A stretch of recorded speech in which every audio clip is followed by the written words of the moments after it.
Morning, Sam Duluk. Good morning, David. What do you think?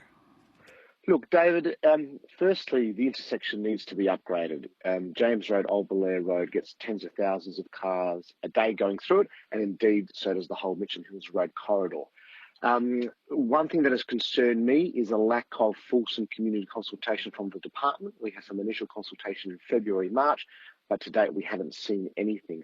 And I do agree with Joanna. I would like to see us complete the Belair Triangle upgrade and the traffic flow there first before we proceed to James Road.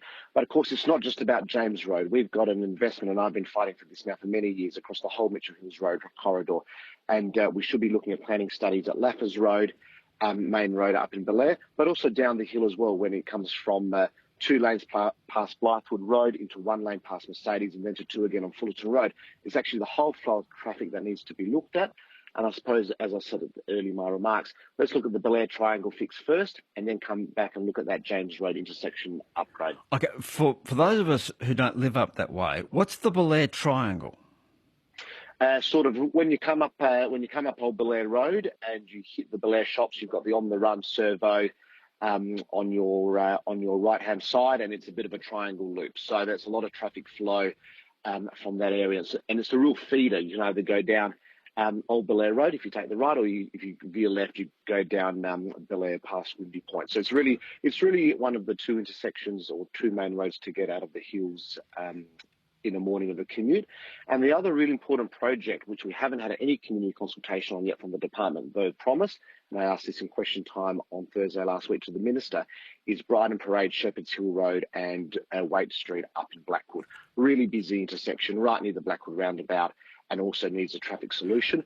These have all been promised by the department and the government, and they do need to be delivered with proper community consultation. Okay, now we've just been told that the Transport Department, that there's a possibility some of them, that they'll provide somebody to talk about this. But basically what you and Joanna Wells and the people up there want me to put to the department is there is other roadworks that's going to be done, that need to be done, and you should do that first because that's going to have an effect on the roundabout.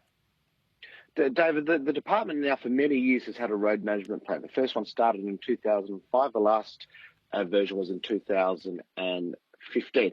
I've been able to get funding for the projects across that road management plan, but we have seen a lack of community consultation from the department. And I suppose what we don't want in the hills is another Hove crossing in terms of community consultation feedback. We want to work constructively with the department. We know that it's important to get good roads in through our community. The roads are up in poor condition. We know there's always big bushfire risk and increasing traffic demand all the time.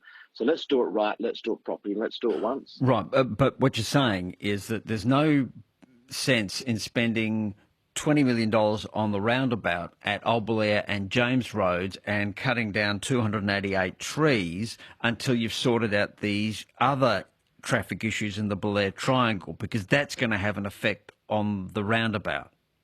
I think there's an opportunity to be prudent as opposed to doing the 2 projects at once, given there is some heightened community concern about the James Road intersection